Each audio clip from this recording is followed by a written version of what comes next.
കൊച്ചിയിൽ താമസമാക്കിയ സുജ പാറക്കണ്ണിൽ എന്ന ചങ്ങനാശ്ശേരിക്കാരി ഒരു പനിയിൽ നിന്ന് ഉണർന്നത് നീണ്ട ഇരുട്ടിലേക്കാണ്. ആ ഇരുട്ടിനെ അക്ഷരങ്ങളുടെ വെളിച്ചത്തിൽ അതിജീവിക്കുകയാണ് സുജ. അകക്കണ്ണിൽ കോറിയിട്ട അക്ഷരങ്ങൾ പുസ്തകങ്ങളായി പുനർജനിച്ചു. ഇത് സുജയുടെ പ്രത്യാശയുടെ കഥയാണ്. ഒരു ഡെങ്കു ഫീവർ വന്നതാണ്. ഡെങ്കു ഹെമറേജ് ആയി കണ്ണിന്റെ ഐബോളുകൾ പൊട്ടിപ്പോയി. കണ്ണുകൾ നീക്കം ചെയ്യണമെന്ന് പറഞ്ഞു, അല്ലെങ്കിൽ തലച്ചോറിൽ ഇൻഫെക്ഷൻ ആകും എന്ന് ഡോക്ടേഴ്സ് പറഞ്ഞപ്പം കണ്ണ് റിമൂവ് ചെയ്യേണ്ടി വന്നു. കണ്ണ് മാത്രമല്ല, എൻ്റെ ഒപ്റ്റിക്കൽ നെർവും റിമൂവ് ചെയ്തു.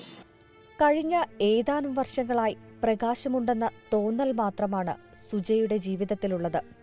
ഡെങ്കിപ്പനി കാഴ്ച നഷ്ടപ്പെടുത്തിയെങ്കിലും അക്ഷരങ്ങളിലൂടെ താൻ കണ്ട ജീവിതം പകർത്താൻ സുജയ്ക്ക് പിന്നീടൊന്ന് ചിന്തിക്കേണ്ടി വന്നില്ല. കഥകളായും കവിതകളായുമൊക്കെ അത് പുറത്തിറങ്ങി. ഓലഞ്ഞാലിക്കിളി, മിഴിനനയാതെ, നിലാച്ചൂട്ട് എന്നീ 3 പുസ്തകങ്ങളിലൂടെ ജീവിതത്തിൽ വെളിച്ചം കണ്ടെത്തി.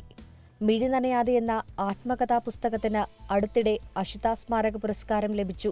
നിലവിലിപ്പോൾ 2 പുസ്തകങ്ങളാണ്. ആദ്യത്തെ പുസ്തകം ഓലഞ്ഞാലിക്കിളി, രണ്ടാമത്തെ പുസ്തകം മിഴിനനയാതെ, ആത്മകഥാംശം എന്ന് പറയാം. ഒരു അനുഭവാഖ്യാനമാണ്.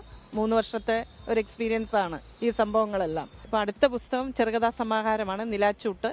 അമ്മ പറയുന്ന അക്ഷരങ്ങൾ മകൾ പകർത്തിയെഴുതും. തണലായി മകൾ അമലയും കുടുംബവും എപ്പോഴുമുണ്ട്. നിലവിൽ കണ്ണുകളുടെ സ്ഥാനത്ത് കാഴ്ചയുടെ നനവില്ലാത്ത കൃത്രിമ കണ്ണ് മാത്രമാണുള്ളത്. ഇപ്പോൾ ഉള്ളത് ആർട്ടിഫിഷ്യൽ ഐ ആണ്.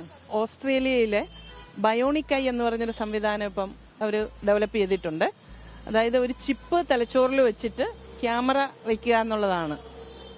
പക്ഷെ അതിന്റെ ഒരു പ്രോബ്ലം എന്ന് വെച്ചാൽ അത് വളരെ എക്സ്പെൻസീവ് ആണ്. സുജയ്ക്ക് ബാക്കിയായുള്ളത് ഒരു വിഷമം മാത്രമാണ്. മോളുടെ കുഞ്ഞിനെയൊക്കെ ഒന്ന് കാണാൻ വലിയ ആഗ്രഹമുണ്ട്.